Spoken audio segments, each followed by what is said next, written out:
Kisah seram. Nyata atau tidak?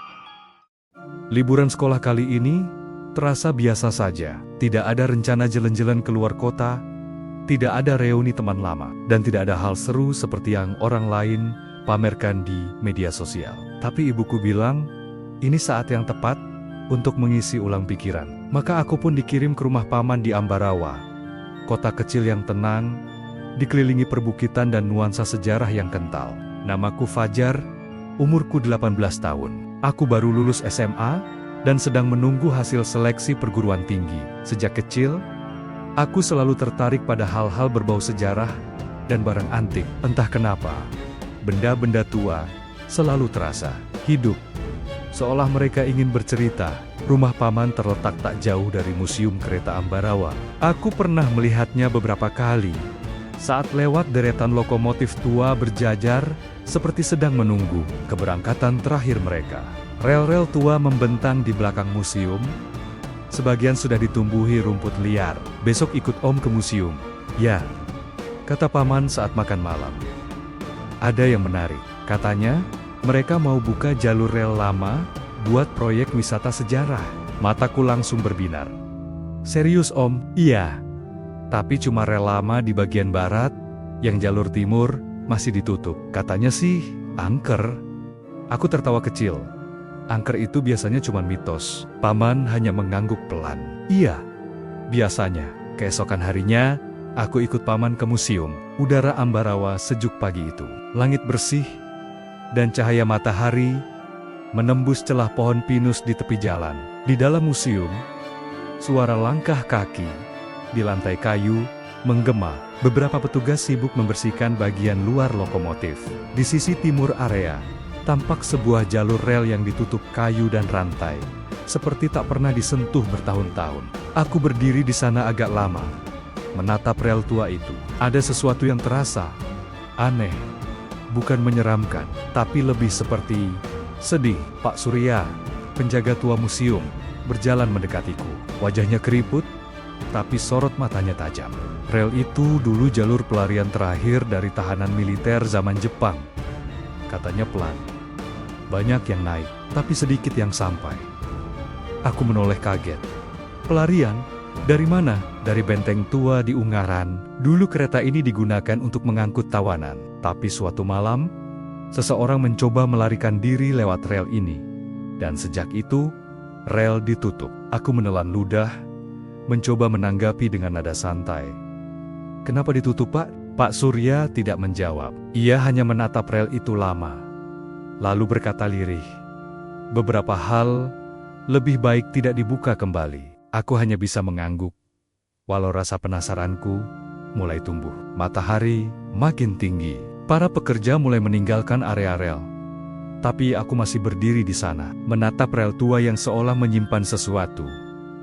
Dan entah mengapa, aku merasa cerita ini baru saja dimulai. Malam itu, aku tak bisa tidur. Kata-kata Pak Surya terus terngiang di kepalaku. Beberapa hal lebih baik tidak dibuka kembali. Tapi justru karena itu, pikiranku malah membukanya terus-menerus. Jam menunjukkan jam 23:47 saat aku memutuskan untuk keluar diam-diam. Paman sudah tidur, rumah sepi. Aku mengenakan jaket, membawa senter kecil, dan keluar lewat pintu belakang. Udara Ambarawa malam hari dingin menggigit. Tapi langkah kakiku terus melaju menyusuri jalan setapak menuju museum kereta. Aku sampai di sana sekitar tengah malam. Suasana benar-benar sunyi. Bangunan tua museum tampak seperti raksasa yang tertidur, dengan bayangan lokomotif berdiri tegak di bawah cahaya bulan. Tapi mataku langsung tertuju ke arah jalur rel yang ditutup kayu itu. Aku berdiri di hadapannya lagi. Rel tua itu memang berbeda. Warnanya lebih gelap. Tanah di sekitarnya tampak lebih lembab daripada area lain. Dan anehnya udara di sana terasa lebih dingin. Seperti ada embusan dari bawah tanah. Aku menyalakan senter, menyorot sela-sela kayu penutup. Debu, karat, dan Sesuatu berkilau, samar di antara celah-celah tanah. Aku jongkok, mengamati lebih dekat. Sebuah benda logam kecil, seperti ujung kotak tua. Tanganku gemetar saat menggali sedikit tanah di pinggir rel. Tidak dalam hanya beberapa senti saja, dan di sana, di balik debu dan kerikil, aku menemukan sebuah kotak kecil berkarat. Mungkin seukuran kotak perhiasan. Jantungku berdegup kencang. Perlahan, aku membuka kotaknya. Di dalamnya hanya ada satu benda. Selembar surat, kertasnya sudah menguning, lusuh, dengan tulisan tangan yang masih bisa terbaca. Aku menyorotnya dengan senter dan membaca pelan-pelan. Namaku Dara. Jika kau membaca ini, berarti aku masih terperangkap. Tahun ini adalah ke-1942. Aku tak tahu siapa kamu. Dari zaman apa kamu berasal. Tapi aku mohon, bebaskan aku. Aku tidak bisa keluar dari tempat ini sendiri. Tanganku gemetar saat membaca kalimat itu. Aku mendongak, menatap sekitar. Sepi. Hanya suara malam. Hanya derik serangga. Lalu, terdengar sesuatu. Tulong ... Suaranya lirih, sangat pelan, tapi jelas berasal dari bawah rel. Aku mundur 2 langkah. Jantungku berdebar tak karuan. Senterku meredup. Tiba-tiba, aku menepuknya, mencoba menyalakan kembali. Saat cahaya kembali menyala, aku tersentak. Kotak surat itu sudah tidak ada di tanganku, padahal aku belum menjatuhkannya. Mataku menyisir tanah. Tidak ada jejak. Tapi di tempat kotak itu tadi berada, kini ada bekas tangan kecil berdebu, seperti baru saja menggapainya dari bawah tanah. Aku membeku. Mulutku tak bisa bersuara. Dan sebelum aku bisa berpikir lebih jauh, dari kejauhan terdengar peluit kereta. Padahal, tidak ada kereta yang beroperasi malam hari.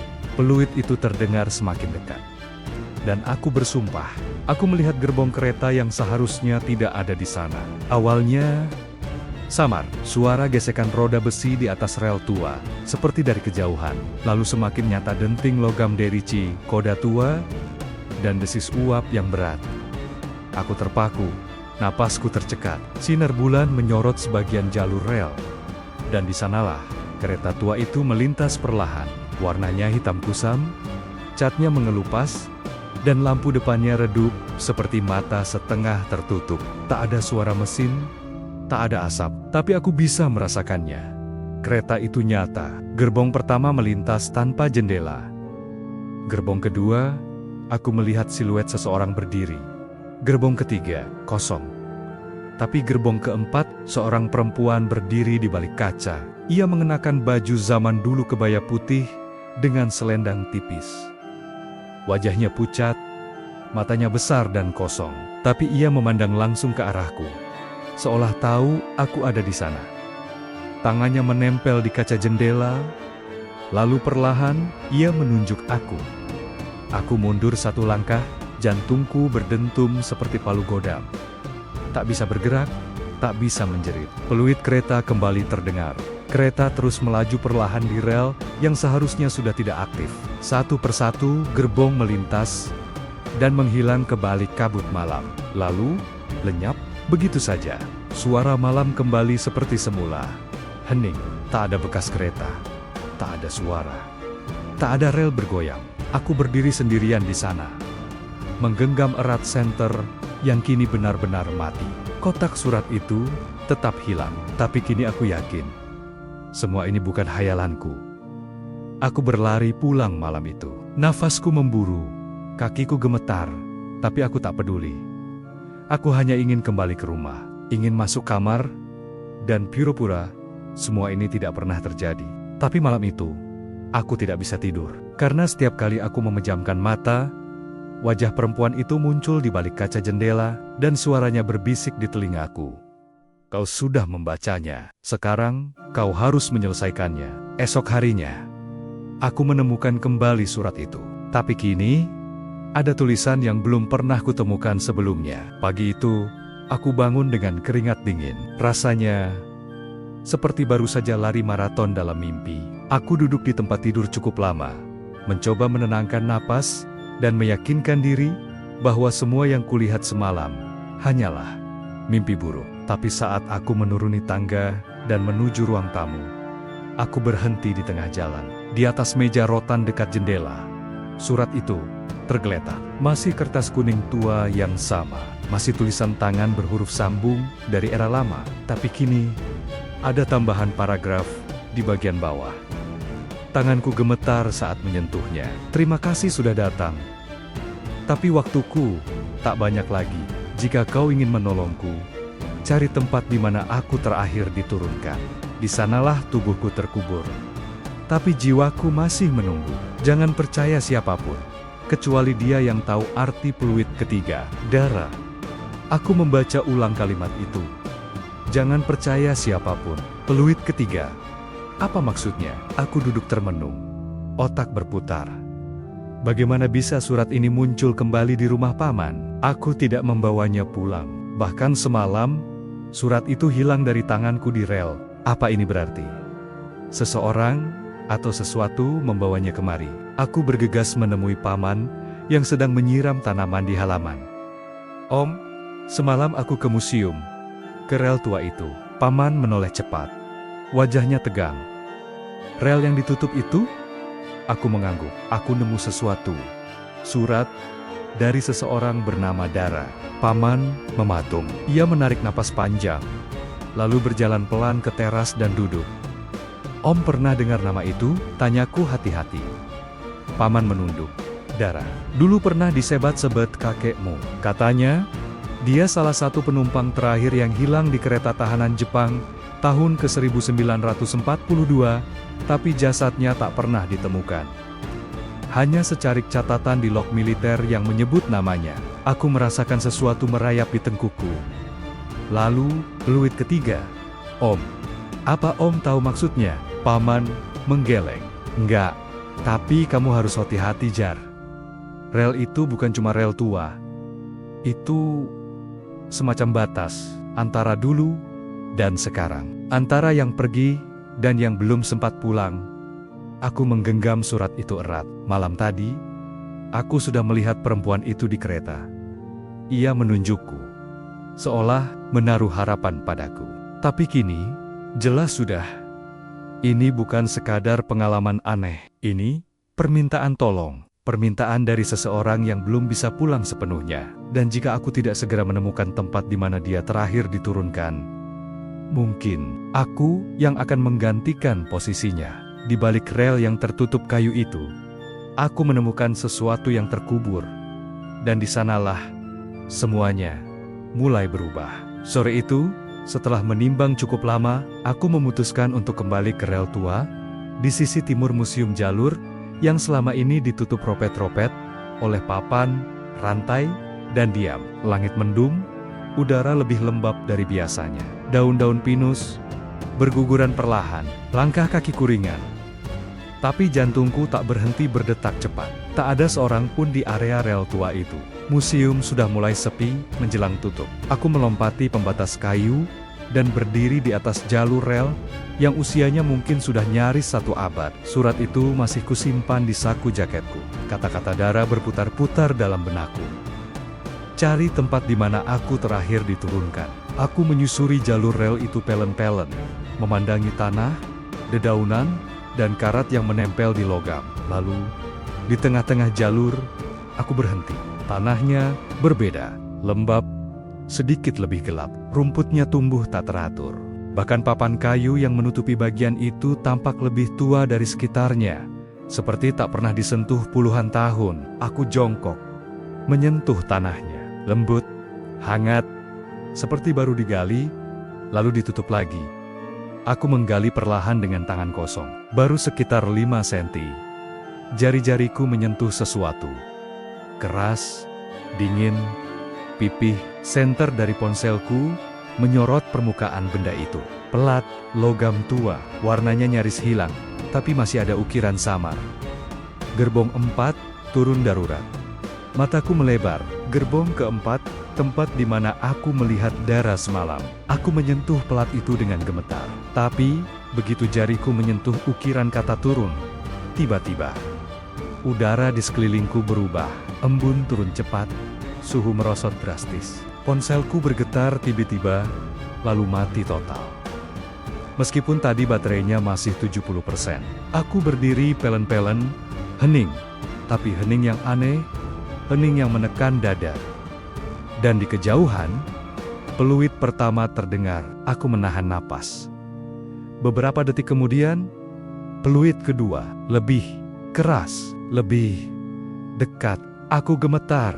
Suara detak jantungku seperti gendang di kepala. Dan aku tahu, peluit ketiga akan memanggil sesuatu. Sesuatu yang seharusnya tidak datang kembali. Aku berlari sekuat tenaga, menjauh dari rel. Tapi sebelum banner-banner sampai di luar pagar, aku menoleh sebentar dan melihat bekas telapak kaki kecil di tanah lembab tempat aku menggali tadi.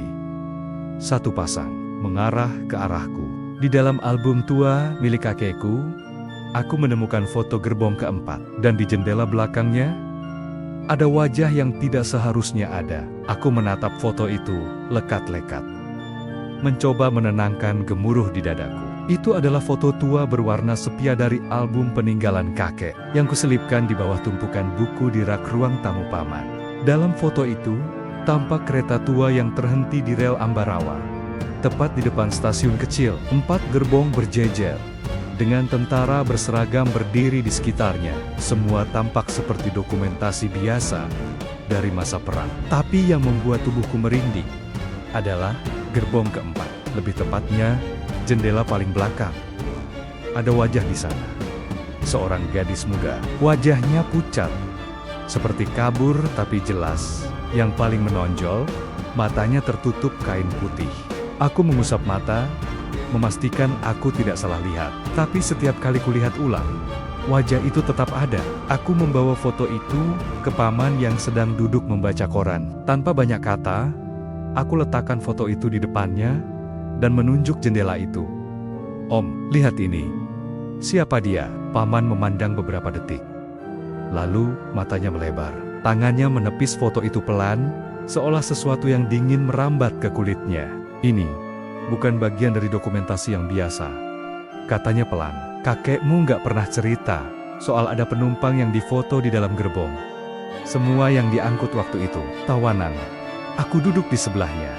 Tapi, kalau dia tawanan, kenapa wajahnya ada di situ? Sendirian, di gerbong kosong." Paman menghela napas, lalu berdiri. Ia mengambil sebuah kotak kecil dari lemari bawah. Dari dalamnya, ia mengeluarkan lembaran kertas tua seperti dokumen. Ini catatan pemindahan tahanan dari tahun ke-1942, gerbong keempat, seharusnya kosong. Tapi ada coretan tambahan di bawah. 1 penumpang perempuan. Identitas tidak jelas, tidak sempat turun. Aku menggenggam lututku erat. "Itu darah. Aku nggak tahu kenapa kakekmu menyimpan semua ini," lanjut paman. "Tapi mungkin sekarang aku mengerti. Dia merasa bersalah karena dia adalah salah satu petugas terakhir yang berjaga waktu itu." Aku memandang foto itu lagi. Jendela, wajah, mata tertutup. Mungkin itu bukan penumpang biasa. Mungkin dia tidak hanya tidak sempat turun, tapi tidak pernah diberi kesempatan untuk pulang. Dan aku yang membacanya, aku yang melihatnya, aku yang sekarang harus membuka jalan pulangnya.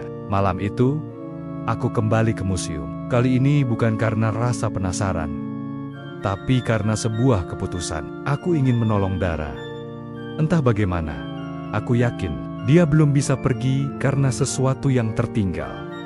Sesuatu yang belum diselesaikan. Museum sudah tutup, pagar depan dikunci rantai, tapi dari belakang, melalui celah pagar tua dekat gudang penyimpanan, aku bisa masuk. Tempat itu sudah kukenal dengan baik. Langit gelap, awan menggantung berat, angin berhembus lambat dan menusuk. Langkahku menyusuri lorong sempit di sisi museum, menuju arah rel tua sisi timur. Tempat segalanya dimulai, tiba-tiba, tap, dot, dot, dot. Tap, dot, dot. Aku berhenti. Langkah kecil, teratur, tapi bukan langkahku. Aku menoleh cepat. Senter ponselku terangi ke arah lorong di belakang. Tak ada siapa-siapa, tapi langkah itu terus terdengar. kali ini lebih jelas, lebih dekat. Tap, tap, suara langkah anak kecil. Ringan, pelan, seperti kaki tanpa alas. Aku menelan ludah. Bukan karena takut, tapi karena untuk pertama kalinya, suara itu terasa sungguh nyata. Aku mengikuti arah suara itu. Semakin lama, langkah-langkah itu menuntunku ke sisi museum yang jarang dipakai, lorong panjang dengan dinding bata merah dan pintu besi berkarat di ujungnya. Pintu itu terkunci rantai, tapi di bawahnya ada bekas tangan kecil berdebu, menempel seperti seseorang baru saja mendorong pintu itu dari dalam, dan di dinding bata di samping pintu ada coretan kapur putih, tulisan tangan anak-anak. "Aku tunggu kamu, Dek."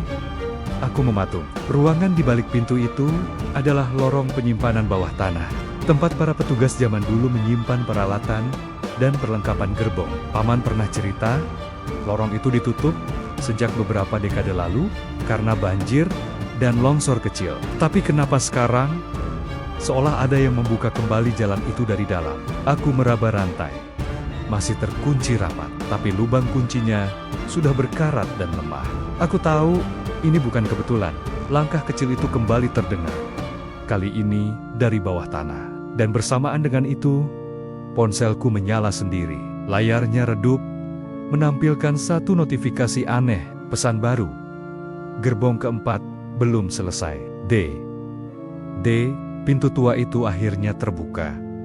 Dan di dalamnya, aku menemukan lorong bawah tanah yang tak pernah ada di peta manapun. Aku menarik napas dalam-dalam, lalu perlahan mendorong rantai yang sudah keropos. Suara berderit nyaris memecah kesunyian malam saat pintu besi itu terbuka, memperlihatkan lorong gelap di baliknya. Aroma tanah basah dan lumut langsung menyergap hidungku. Senter ponsel masih menyala dengan cahaya redup, memanduku masuk ke dalam lorong. Dinding bata merah yang lembab menjalar di kanan kiri, sementara udara dingin menusuk sampai ke tulang. Aku menengok ponsel dan membaca ulang pesan misterius. Gerbong keempat belum selesai. Kata-kata itu bergaung dalam kepalaku. Apa maksudnya? Langkahku pelan dan hati-hati menyusuri lorong yang semakin mengecil. Kubayangkan darah di sini, entah apa yang membuatnya terjebak dalam ruang ini. Setiap detik aku merasa ada sesuatu yang mengikutiku.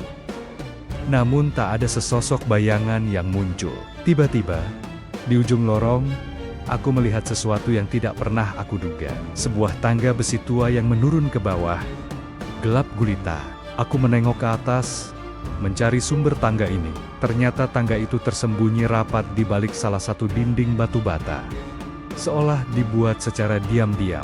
Dan lebih aneh lagi, tidak ada catatan atau denah yang pernah kubaca yang menunjukkan adanya tangga ini. Jantungku berdegup cepat. Mungkin inilah jalan yang selama ini tersembunyi, yang membuat Dara tidak bisa meninggalkan tempat ini. Dengan tekad kuat, aku mulai menuruni tangga berderit itu satu persatu. Suara gemerisik air dan tanah lembab semakin jelas terdengar. Sesekali aku menoleh, memastikan tidak ada yang mengikutiku. Setiba di dasar tangga, aku disambut ruangan kecil berukuran sekitar 3 x 3 meter. Dindingnya dipenuhi coretan dan tulisan lama, sebagian besar pudar oleh waktu.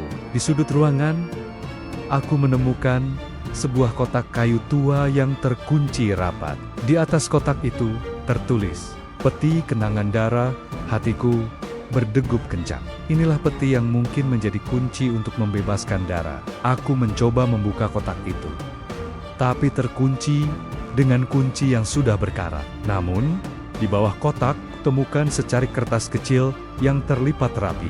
Di situ tertulis, "Kunci ini adalah harapan terakhirku. Kau harus menemukan peluit ketiga untuk membukanya." Aku menatap sekeliling. Peluit ketiga. Pesan itu kembali lagi. Tapi apa maksudnya peluit ketiga?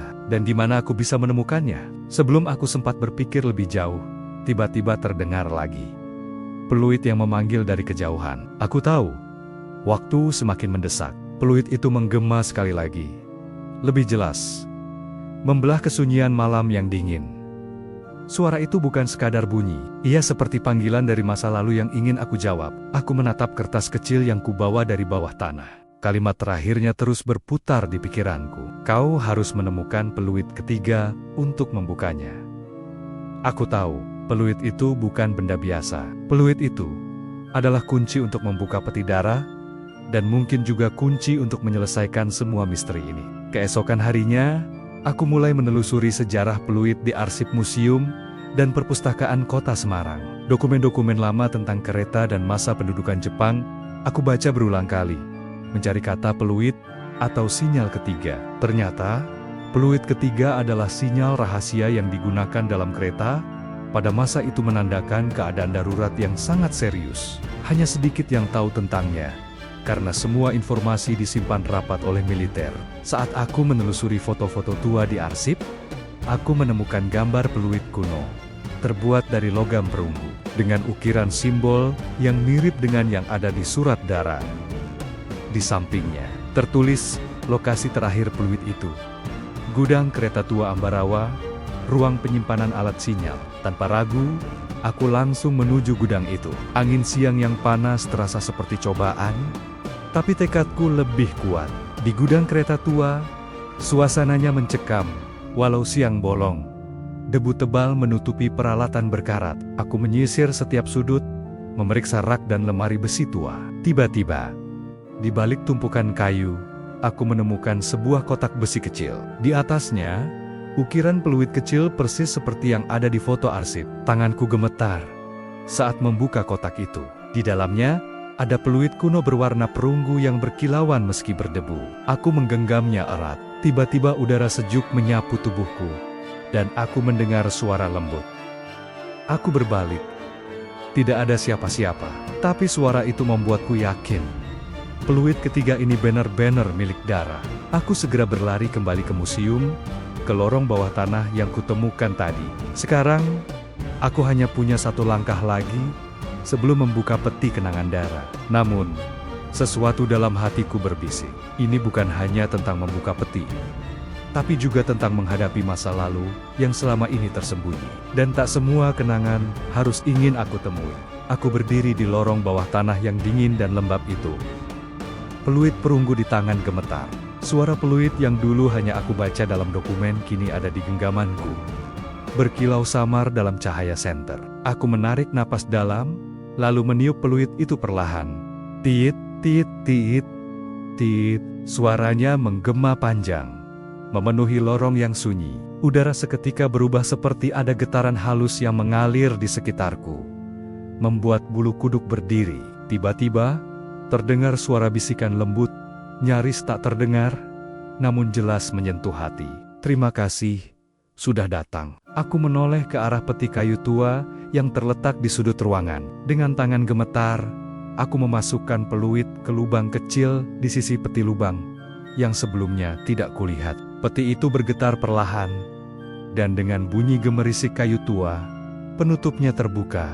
Di dalamnya, aku menemukan sebuah buku harian, beberapa foto hitam putih, dan sebuah kalung kecil berbentuk bulat dengan ukiran simbol yang sama dengan peluit. Aku membuka buku harian itu dan membaca halaman pertama dengan suara pelan. Namaku Dara. Aku terjebak antara waktu dan ruang.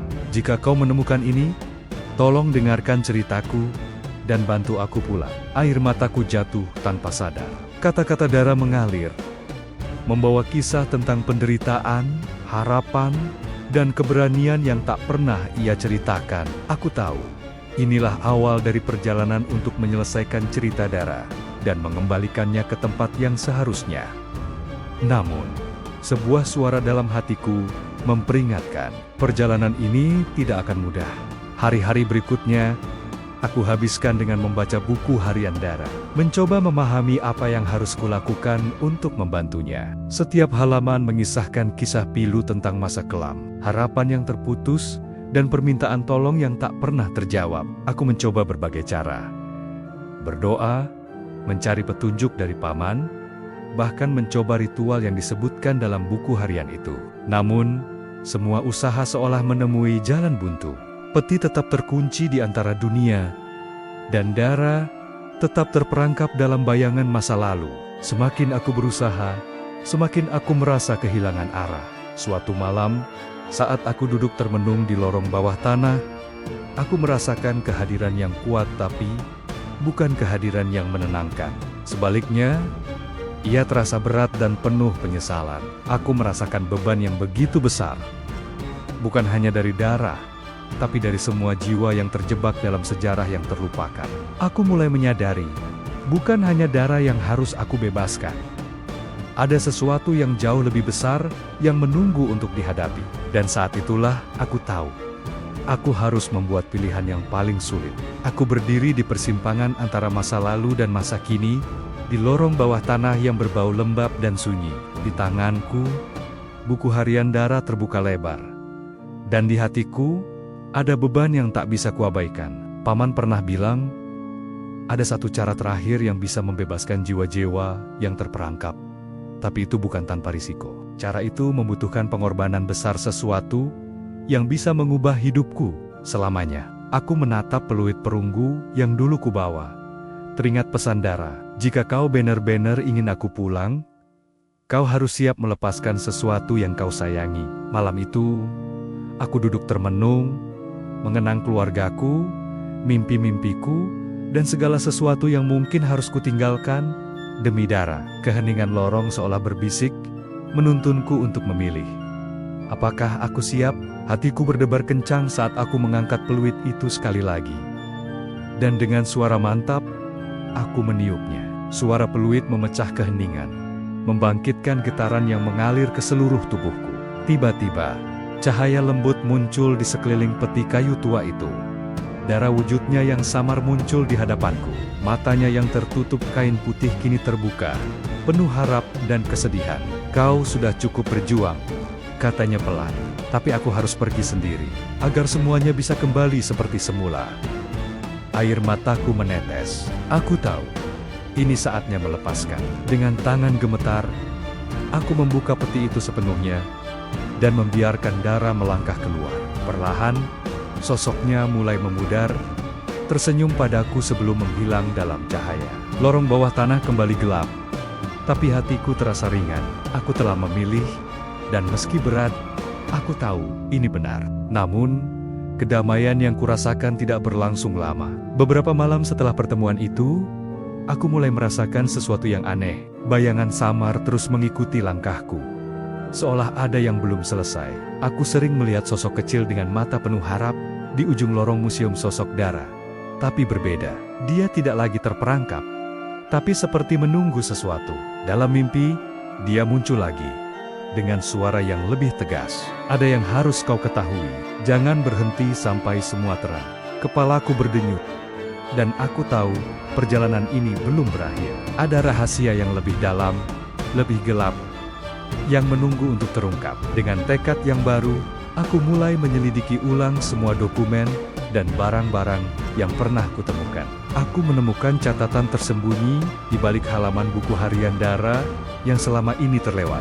Catatan itu menceritakan tentang sebuah peristiwa yang membuat Dara terjebak bukan hanya di dunia ini, tapi di antara dimensi waktu yang berbeda. Aku harus menyiapkan diri untuk menghadapi kebenaran yang mungkin mengubah hidupku dan sejarah kota Ambarawa selamanya. Hari itu, aku kembali ke ruang arsip tua, tempat aku pertama kali menemukan surat dari Dara. Dengan perlahan, aku membuka lemboren-lemboren usang yang berisi katitan-katitan rahasia tersembunyi di balik dokumen sejarah resmi. Di sana, aku menemukan sebuah peta kuno gambar kereta yang berbeda dari yang pernah kulihat, dengan jalur yang berliku-liku seperti terbelah antara dua dunia. Sebuah catatan tangan kecil menempel di pojok peta itu. Jangan biarkan waktu terputus. Mereka yang terjebak di antara dimensi butuh jembatan agar bisa kembali. Jembatan waktu, aku tertegun. Apakah selama ini aku hanya membuka pintu, tapi tidak membangun jembatan yang dibutuhkan? Tiba-tiba, aku merasakan kehadiran hangat, seolah suara Dara menyemangati aku dari kejauhan. Dengan tekad yang membara, aku mulai merancang sebuah rencana. Aku harus menggabungkan peluit ketiga, buku harian, dan peta ini menjadi kunci yang dapat membuka jembatan waktu. Namun, setiap langkah terasa berat. Waktu terasa berdetak lebih cepat, dan bayangan gelap semakin sering muncul di sudut mataku. Aku tahu, jika aku gagal, bukan hanya Dara yang akan tetap terperangkap, tapi mungkin aku juga akan hilang dalam gelapnya waktu. Detik-detik terasa seperti menit, dan menit seperti jam saat aku berdiri di lorong bawah tanah, di hadapan peti kayu tua. Dalam genggaman tanganku, peluit ketiga berkilauan, siap untuk kupakai membuka jembatan waktu yang selama ini tersembunyi. Aku menarik napas dalam-dalam, menutup mata, lalu meniup peluit dengan segenap keberanian dan harapanku. Tiit, tiit, tiit. Suara peluit menggema berulang kali, dan tiba-tiba udara di sekelilingku mulai berputar pelan, membentuk pusaran cahaya yang lembut tapi kuat. Lorong yang biasa gelap itu berubah menjadi koridor berkilauan yang membelah ruang dan waktu. Aku melangkah maju, merasakan setiap langkahku seperti melintasi dunia yang berbeda. Di ujung koridor itu, sosok Dara berdiri menanti, tersenyum dengan mata yang bersinar penuh kedamaian. Akhirnya, katanya, suaranya hangat seperti sinar mentari pagi. Namun, saat aku ingin melangkah mendekat, sebuah bayangan besar muncul, menghalangi jalan. Suara gemuruh memenuhi lorong itu, seperti amukan masa lalu yang belum terselesaikan. Aku sadar, membuka jembatan waktu berarti aku harus menghadapi konsekuensi yang selama ini tersembunyi, sebuah ujian terakhir yang akan menentukan nasib kami berdua. Dengan tekad yang tak tergoyahkan, aku melangkah maju, siap menghadapi apapun demi membebaskan Dara dan menutup luka lama yang membelenggu waktu. Bayangan besar itu menggelayuti lorong, bentuknya seperti kabut pekat yang terus bergerak dan berdenyut, mengikuti irama napasku. Suara gemuruh berubah menjadi bisikan-bisikan yang menusuk telingaku, membawa kata-kata penuh penyesalan dan kekhawatiran. Apa kau siap menghadapi semua kebenaran yang selama ini kau hindari? Suara itu bergema, seakan berasal dari dalam diriku sendiri. Aku menggenggam peluit perunggu lebih erat. Jantungku berdetak keras. Namun, aku tahu, inilah saatnya. Aku harus menatap masa lalu, bukan sebagai penonton, tapi sebagai bagian dari cerita yang harus diselesaikan. Tiba-tiba, bayangan itu berubah menjadi wujud seorang perempuan tua dengan mata penuh kesedihan. Dia adalah nenek Dara, yang selama ini tersembunyi dalam sejarah, memendam penyesalan karena tak mampu menyelamatkan keluarganya dari tragedi masa lalu. Maafkan aku, anakku, katanya lirih. Semua ini terjadi karena ketakutanku. Aku mengangguk. Air mata mengalir di pipiku.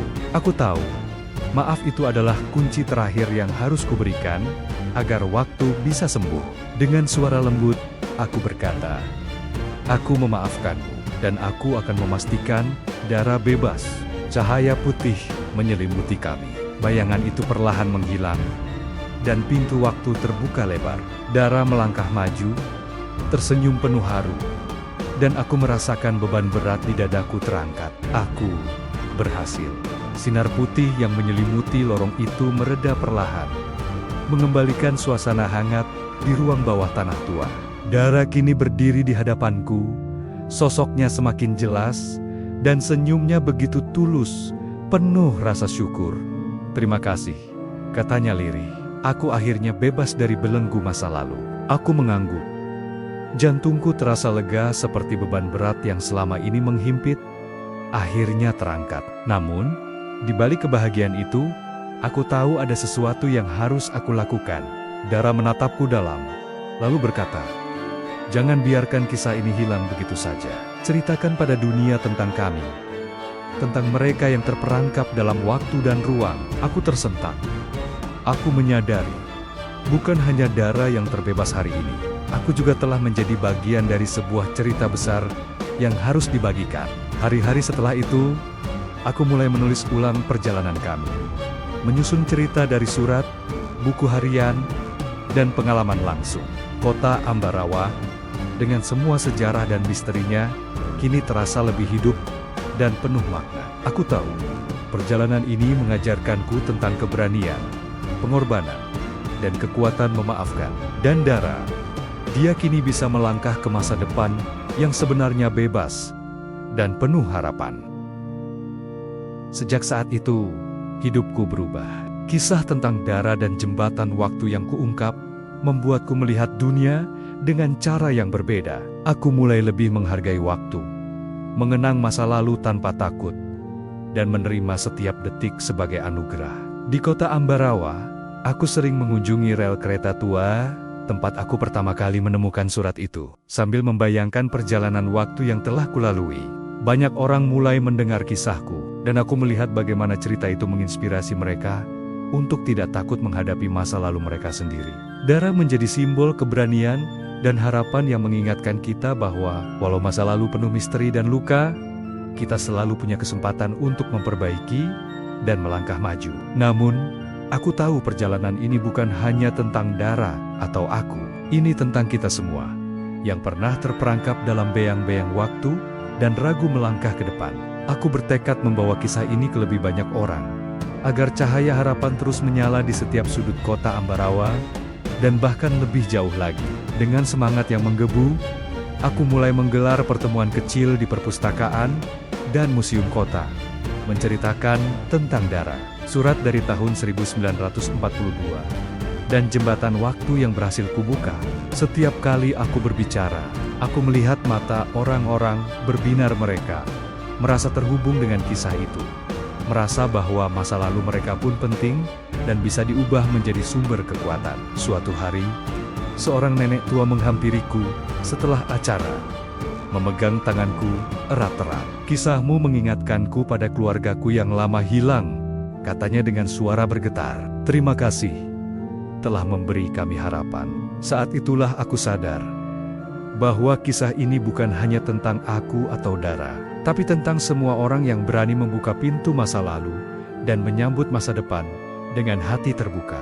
Aku tahu perjuangan ini masih panjang, tapi cahaya yang kita bawa akan terus membimbing langkah-langkah kita.